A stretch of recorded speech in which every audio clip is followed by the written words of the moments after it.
Good afternoon, everyone. This is Mike Walmsley. Welcome to today's Wednesday webinar. I'm delighted to have with me today Barnaby Wynter.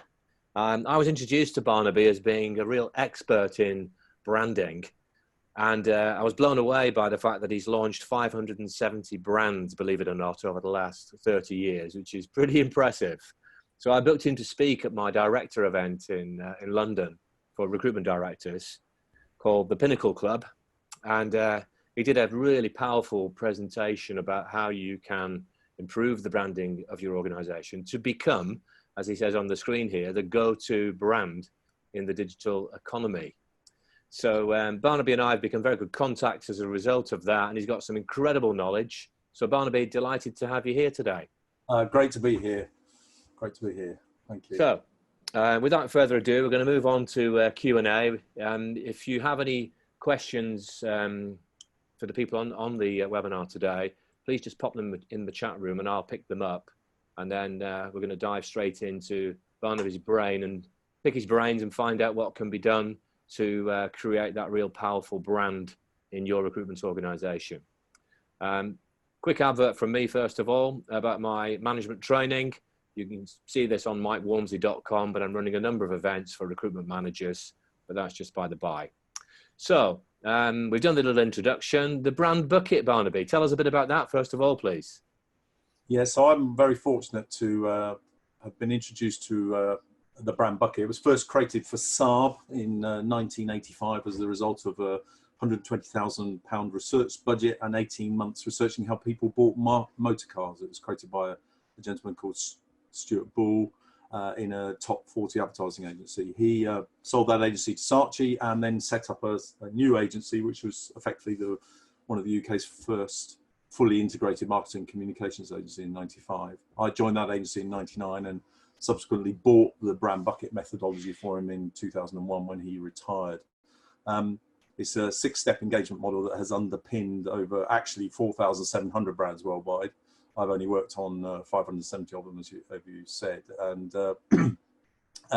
it really maps how you change people from being unaware of your particular brand to a long-term loyalist, it has become a defining part of my career now. That's really interesting, the word long-term loyalist, because I think when people think of brand, you might think of a well-known recruitment company, for example, Michael Page. Yes. And you might think of a candidate who then thinks, oh, I'll ring Michael Page. But what you're talking about, in a way, is taking that potential customer away from somewhere else and creating loyalty to that recruitment company. Is that correct? Correct, absolutely. Yeah. And that has to sit on your marketing plan, a whole loyalty campaign, and it's one of the 6 key steps of the brand bucket. And by its very nature, the people who are loyal to you are going to be less in number than the people who have maybe heard of your organization. So hence the shape ends up being a bucket. Okay, excellent. So first question, what's your definition of the term brand and how does it relate to or is different to marketing? So I think this is a fantastic question. In fact, when I first joined the communications unit, as was then, I became the youngest MD of a top 200 advertising agency. And my first question to the board was, okay, we've got this brand bucket as a core property within the business. I know what a bucket is, what's a brand? And we couldn't answer that question. And we had at that time 148 person years of experience of building brands. So we embarked on a 3.5-month journey to come up with our own definition, and this was in 1999. So, and it's truer today than perhaps it was even when we created it. And we define brand as every experience that affects the relationship between a product or service and its buyer. And that is now the definition of brand that we've been working to. And the key elements of that is a true brand can only really exist in the mind of a buyer. You have to have given up the 2 available currencies that you have, which is time and money. And in fact, money is really an expression of time. And only at that point of beyond purchase do you have a real sense of the value that you're getting.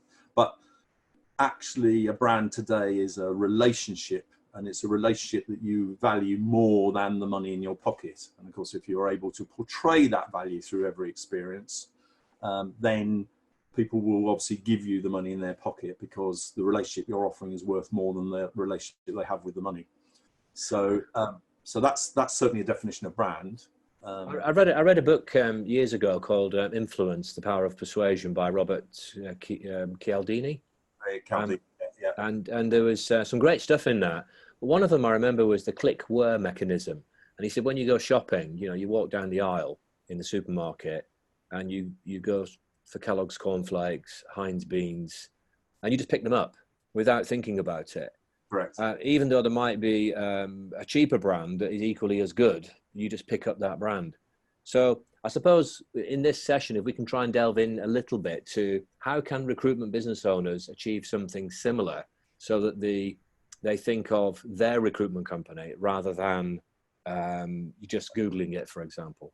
Okay, and that, okay, we can do that. I mean, Heinz, I am famous for my fanaticism about the number 57, and my car number plates have the number 57 in, everything, all my prices have 57 in, and that is inspired by Heinz, of course, the number 57. Now, Mike, do you know what the number 57 means for Heinz? I thought it was 57 varieties, but that's only from their marketing, really. Yeah, correct. And so varieties of what? Good question. Don't know. Don't know. Okay. And so I do this to audiences all over the world. Well, Heinz is that famous, and I hold up the number 57, and people go Heinz, and I go, okay, what's it stand for? They say 57 varieties, and then I say what? And they say, well, is it beans? I say, have you eaten 57 varieties of beans? No. What about ketchups? No. Whatever products? Actually, it's entirely made up. And H.J. Heinz was on a train, saw a poster for 25 pairs of shoes, was quite taken by the idea of having a number. Settled on 57 as his favourite number, and then went about owning the number 57 and associating it with Heinz. So they changed their telephone number to 57, 57, 57. They moved to an address in Pittsburgh, which was 57 some street. Up to 1969, if you wrote to them with your approaching 57th birthday, they would send you a box of 57 products as a gift. And in the 90s, they paid $57 million for the Pittsburgh Steelers Stadium, which is now called the Heinz Stadium. Now, one of the key aspects that any business can do, and this is, I think, as true of recruitment companies as anybody else, is to create a property, something that you can assign to the style of your business, the nature of your business, and possibly, ideally, your value proposition, and to create a property. And my career has been about creating famous brand properties. So, for example, the Marie Curie daffodil that you might be familiar with, that I made famous in 2002, and now people wear it on their lapels. I wear my own logo on my lapel, and there's the F is a clef in Classic FM, and it's like the Nike tick. There's lots of things. So I think one of the things you can do as a business is come up with something that is associated ideally with your value proposition, but if not with your business, and really go and own that in people's brains, so that actually you bring familiarity to it. So mine clearly is a bucket, and actually the people that work very closely with me and my organisation, they send me buckets in the post. They found little ones, toy ones, cards with buckets on, all sorts of things, because actually for them, I've changed the meaning of a bucket. So that's certainly one way of doing it. The other way of doing it is to really make your name famous, become a vernacular name, like Jumbotron or Hoover or Google, whatever. But that's very expensive. The other way is to come up with a natty line, like Just Do It, or Coke is It, or whatever. So there are really three key ways that you can build awareness and familiarity around your particular business that differentiates you from everybody else, is by creating one of these brand properties, and we specialize in doing that here at the agency. So. Very interesting. Next question: what is meant by the phrase knowledge economy and digital economy? Okay, so something happened in 1995. Do you remember what happened in 1995, Mike? Oof, Man United got beat in the cup final by Everton. Yes, okay. So from a business perspective, the internet became popularized amongst people. I appreciated that it was first really launched in 1987, but it wasn't until 1995 that we were pulling discs off the front of magazines and putting them into our laptops, and finding we had to go and buy a new laptop because the hard drive wouldn't cope with the data that was on the disc. And what that inspired was people literally flooding the World Wide Web with loads of information about their businesses, and it really was characterized by the word brochureware, and drove effectively a knowledge economy. So what it meant is you and I, we could sit at a screen and we could access this huge library of information. What's happened, of course, is that information has been utilized by businesses to develop the relationships with their businesses. And that's effectively inspired, therefore, the digital economy, which is effectively, the process of buying now has almost been entirely digitized, insofar as over 80% of buying decisions now start with the internet. And when you start to think about that, you really got to think hard about how you build your brand relationship, given that 80% of all decisions are made, are started on the internet. And you've got to be present there. You've got to be found. Now, what that then led to is a change of branding strategy, which was really captured by a book called The Challenger Sale, which was published about 8 years ago. And essentially what that meant was that if you were to develop your brand, what you needed to do is to present yourself as a subject matter expert in the marketplace, in the knowledge economy, in the digital economy, and make it possible for people to find that information, be inspired by it, see you as the source of it, and then come to you as the de facto expert. That was then followed up some 4 years later by a book called The Challenger Customer, which now these are books that were really front ends for a research company called CEB in America, who researched how people bought things. And the key thing in The Challenger Customer was the idea that at the point people contact you for the very first time, they have made 57% of the decision to buy from you. Now, don't get excited. That's not my fetish about 57, which I do have, but it does fall into that fetish. And which means that people have a greater propensity to buy from you than not buy from you when they contact you for the first time, because they've sourced their information from the knowledge economy, and then use the digital processes to come to you to do that. Now, what a lot of brands then do is they then mess up the relationship at that point, because they just say, oh, tell us about you, how long we're going, what we're specialists in, how many people we've got working for us, how many expertise, how many companies, how many candidates, and they just ruin the relationship at that point, because the prospect that is coming in already knows all that. They found all that out already. Now, what's more interesting about today is about a year ago, Gartner bought CEB, and they've just recently published some new work on both the Challenger Customer and the Challenger Sale, and it's shifted again, because what's happened is the knowledge economy has become so full of insights and clever stuff that we as buyers are going on to, or as prospects are going into the knowledge economy, and we're discovering that different relationships that we have with different brands are saying great things, but they seem to be in conflict with each other. And what's happening now is buyers are going to people, and this is a Gartner phrase, who are the sense makers, the people who are helping the prospects and guiding them and saying, okay, there's all this great stuff out there in the knowledge economy, all this great stuff there in the online arena. Let us help you filter out, and this is a particularly good word for the recruitment industry, let's filter out the stuff that's really right for you, what's really meaningful.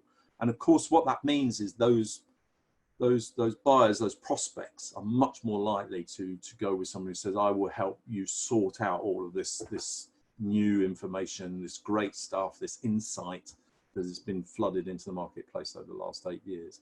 And that, if you want to become a go-to brand, you have to present yourself as a subject matter expert who will guide people through this morass, this ton of great, insightful information and knowledge on the internet. That's really interesting. And your point there that really hit hardest for me, and I welcome any comments in the chat room, was that 80% of, can you just remind me of the exact phraseology there was? Buying decisions start with the internet. Yeah, 80% of buying decisions start with the internet. So then you think of recruitment websites and how they look. And I saw a speaker years ago who coined a memorable phrase for me at a director event that I was hosting. And she said, do you realize every one of you in this room is weeing on your brand?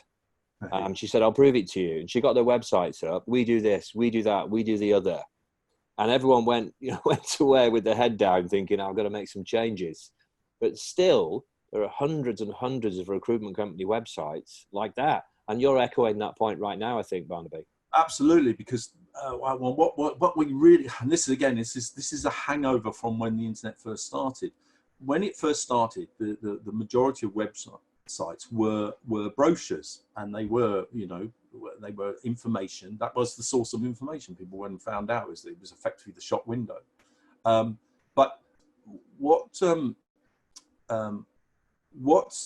really happened was that hasn't changed in the way the web world works. They haven't changed their thinking to say, no, the website is probably touch point 5 or 6 in the journey.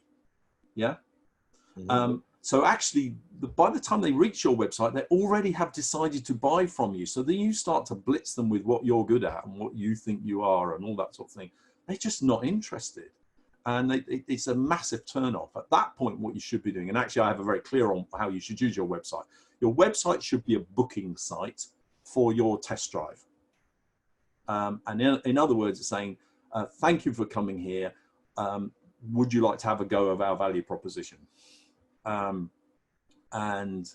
that can be anything from meet for a coffee. We'll come and do an audit of your recruitment needs, identify what the best approach to recruitment is. You can provide information on how to follow a recruitment process. If you're a startup, if you're if you're replacing somebody who's left, actually what you can do is you can make your website this real fertile place where people can say, oh, I really love working with these guys. They give me lots of help and information and guide me on anything. So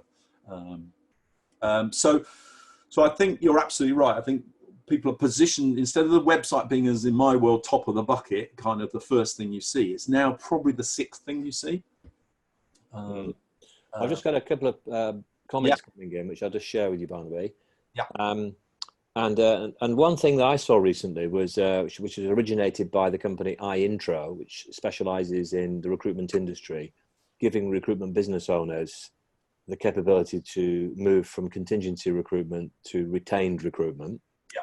They've created a bad hire calculator, which sits on the website as a lead magnet. So you fill the details in of the number of people you've hired, and it calculates through research from the REC, actually, of 150 HR directors. So it's not someone's opinion, it's based on evidential research, and then spits out a number saying this is the cost of the bad hiring. So they've got something which they can give away, really. Yes.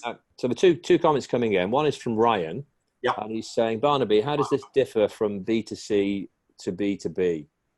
Okay, so I hope you're sitting comfortably, Ryan, because I've got a relatively long answer to that. So let me ask you, Mike, how many businesses are there in the UK? Feels like about 2 million. Okay, so it's 5.7 million businesses. Really? Wow. Are registered in the UK. Of those, how many companies do you think employ more than 250 people? So of the 5.7 million, how many companies do you think employ more than 250 people? A couple of 100,000. Okay, so the actual answer is 7,200. Mm-hmm. Now, so if there's only, of the 5.7 million, if there's only 7,200 in the world, what makes up the rest? Well, 76%, or I think 75.6% of all businesses have no employees at all.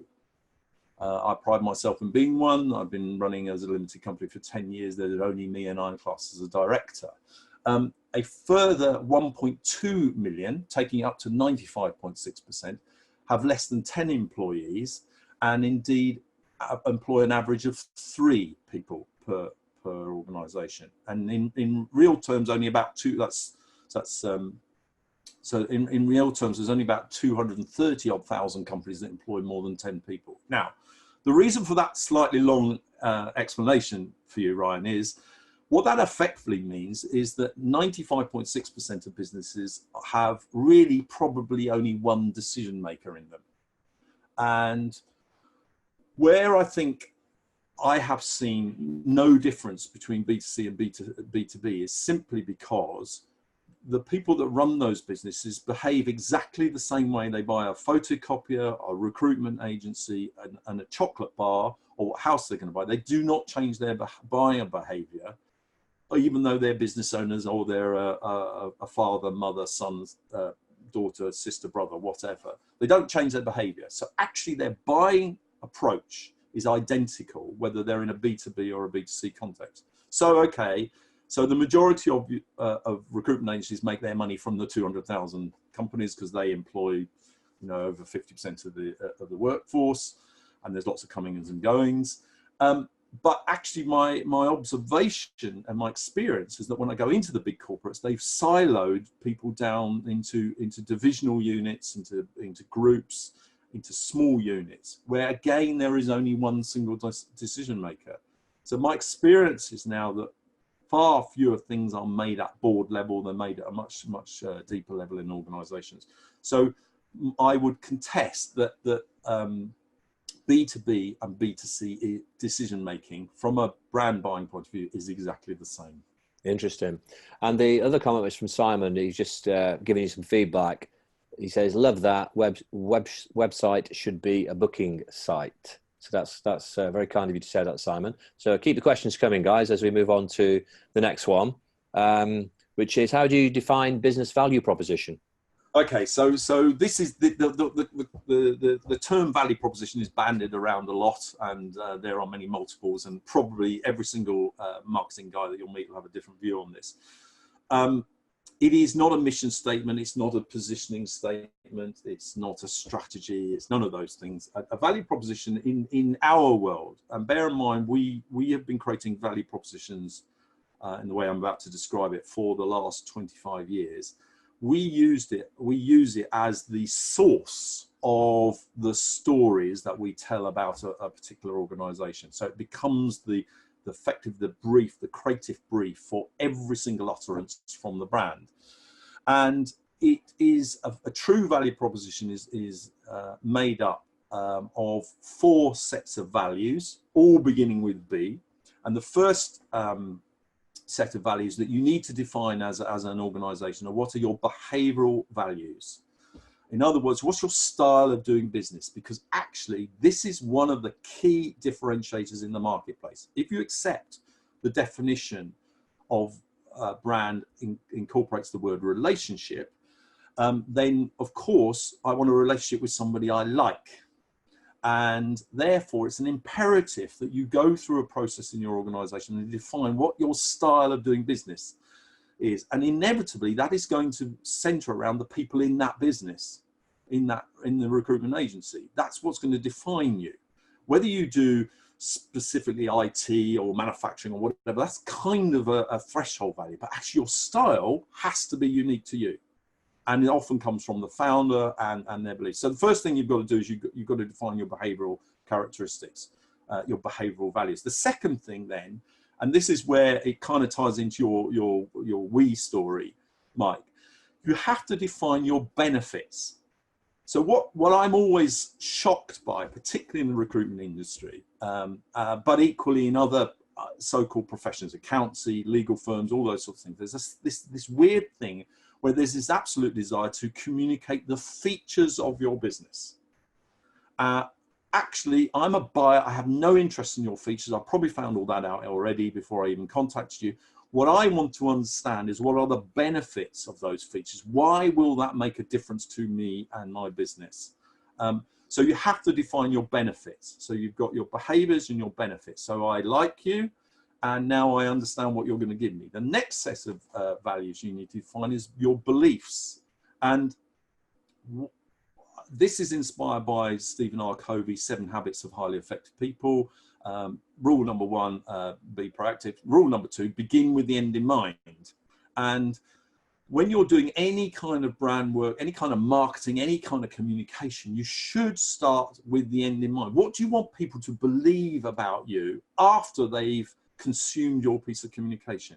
And it's only by doing that can you judge whether the communication is going to do what it's going to do. So you effectively have to define what you want people to believe about your organization. Are you technical? Are you friendly? All of those sorts of things. Are you a godsend? Are you whatever? Are you a partner? Are you a supply? All of these things you need to define. And finally, the fourth value you need to define is what you want to be famous for. The single thing that you want to be famous for.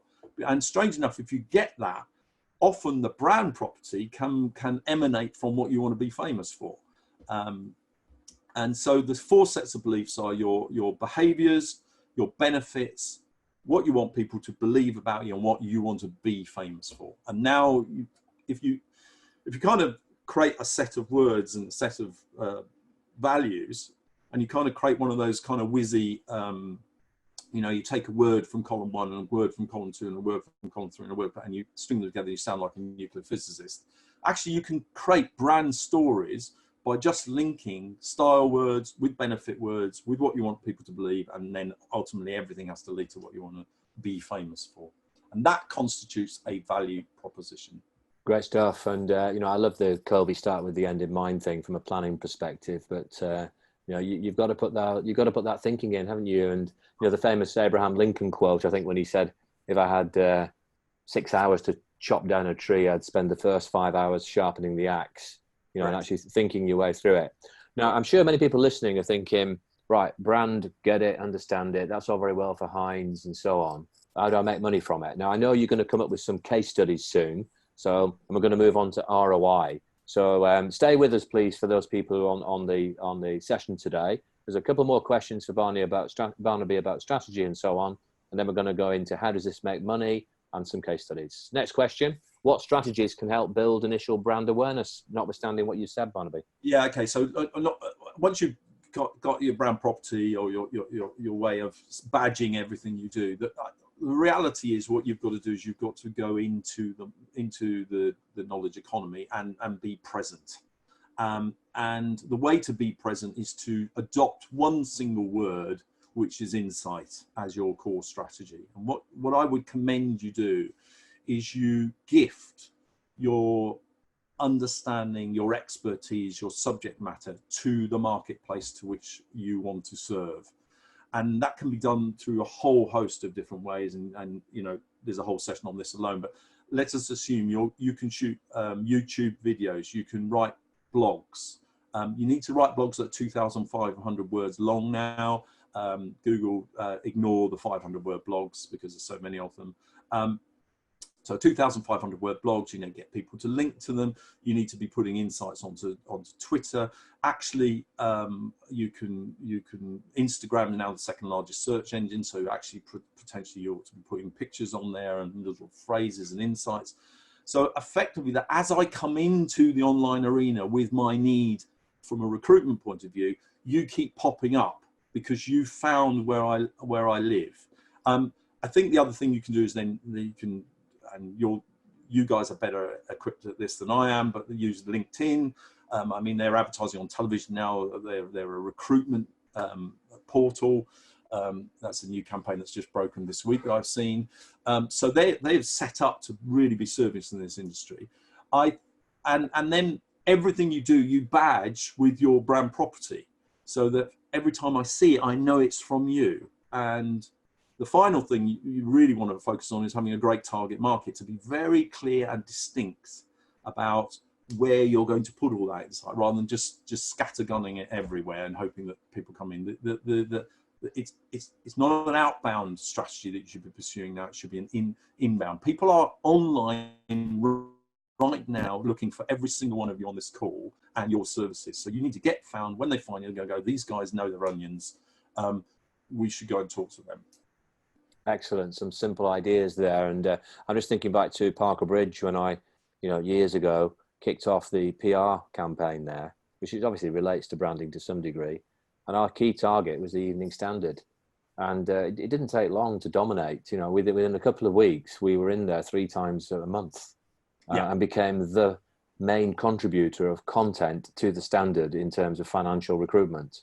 And it was major, really, really made a difference. People knew us and so on. So sometimes, get it off the ground. And as you say, write blogs might be a real quick and dirty way to get it started, perhaps. Yeah, and actually, if you write, let's put it this way, if you write 10 2,500 word blogs, put a staple in it and a nice cover around it, you've also got a book that you can release. So actually what you can do is repurpose your content. And actually a blog is a great way to start, because you can take chunks out of it, paragraphs out of it, you can shoot videos based on it, you can do all sorts of things. So actually it's a really good way of taking your IP and demonstrating to the outside world how clever you are. Yeah, and I think for people who are thinking, oh my goodness, I don't know how to write that well, get someone to write it for you, ghostwrite it, or use an internet rewriter. And there's plenty of those around that show low cost. But I'm conscious of time, so I'm just going to press on now, Barnaby. We talked about the brand bucket earlier on. Is there anything else to add to that you can tell us?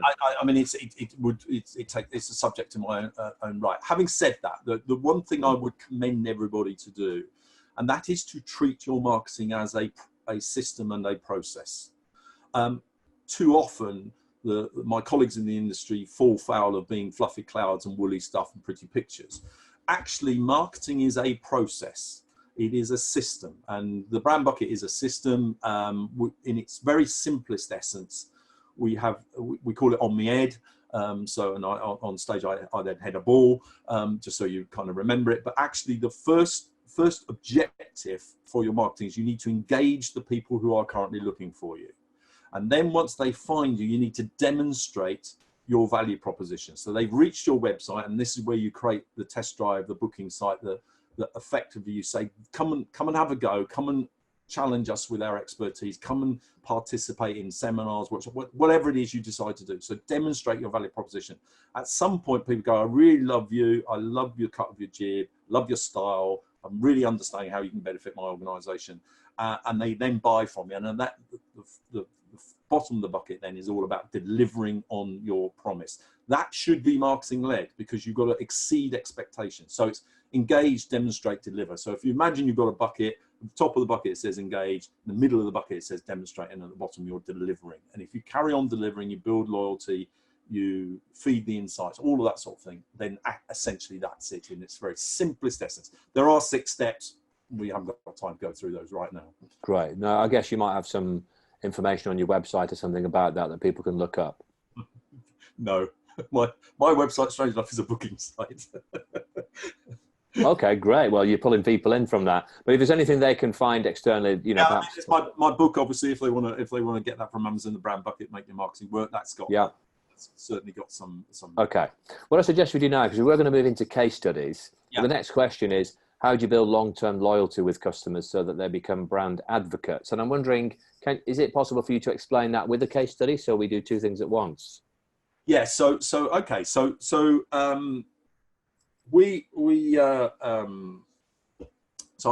been working with I'll take the UK's one of the UK's leading chiropractic practices. Mm-hmm. So they an average chiropractor will probably see 400 to 500 people a year. This chiropractor sees 12,500 a year. And what the reason why is because he has a ongoing relationship with everybody that buys from him. And there's an interesting phrase on this question, which is customer. And in my organisation, we're not allowed to use that word. It's a banned word. And the thing I would commend everybody to think about is not people who as customers, because what it does in neuroscience terms is it takes your brain to a place where actually you think you're already in a relationship with them. So you tend to ignore them. You provide the minimum service, maximum profit, all of that sort of thing. So we reset the dial on this about 7 years ago, and we call everybody who buys from a business a paying prospect. So they move from being a prospect to being a paying prospect. So actually, the strategic approach to building long-term loyalty is to continue to treat people who are buying from you as prospects. So in other words, you need to feed them with, so the chiropractor issues newsletters, he provides regular gifts, that when people come into the practice, they get an extra value item, something.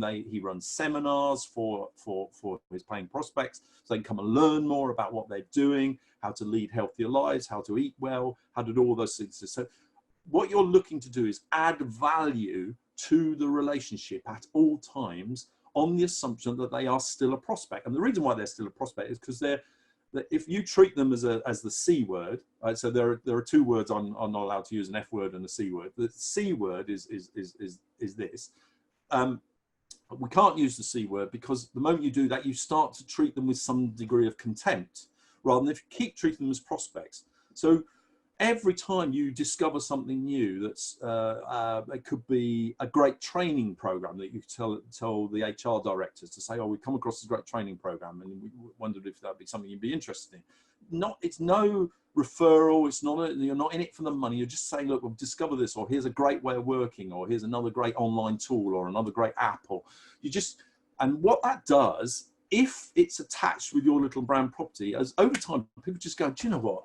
These guys are always on it. They're always providing me with something I hadn't thought of. And we describe it as the chocolate on the pillow moment. You know, when you go and stay in a hotel, Mike, and you go down to dinner and then you come back out and somebody's been in your room and turned the corner of the bed down and put a chocolate on the pillow. And if you're not completely drunk, you don't wake up with chocolate smeared all over your face in the morning. But you see it and you go, oh, isn't that nice? What a nice hotel. It's meaningless. But it's that part of the psyche that you're building into the relationship with people who are giving you money. It always feels like, well, they didn't need to do that, and they've done it. If you're gonna, and of course, what you then can do is install a recommend a friend scheme, and I absolutely advocate this in every business plan that every marketing action plan that I put in is, where's your recommend a friend scheme? And in other words, when you're talking to people, saying, you know, I'm sending you this little book on how to improve your recruitment success, or a little booklet thing. If it's not for you, why don't you pass it on to a friend? Yeah, and if you do, and they contact us, we'll give them some money off our services, or we'll give them a free seminar or something like that. The trick there, however, is that if you run a recommend a friend scheme, both the referrer and the referee must get exactly the same reward. So don't just reward one or the other, because that's called a bribe. Actually, what you're trying to do is say thank you to both people, the referrer and the referee. So if you've got a budget of 50 quid, split it 25 each. You know, it's do it that way, and then you'll find you will create brand advocacy. That's exactly how Uber do it, I think, isn't it? Do you know, I've just partnered with my learning management system, because I think many people on the webinar will know I've got an LMS, learning management system, that has it has 700 videos for recruiters, managers, and directors. So that can be used for internal development and so on. I've partnered with a provider that has 57,000 training items for candidates and clients. And that can be branded into your recruitment company name and then given away to your candidates and clients.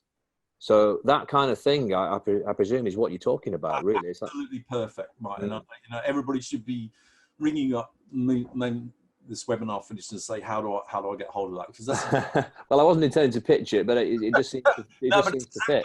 It's real added value. It's relatively low cost. The IP is already captured there. It's going to be useful.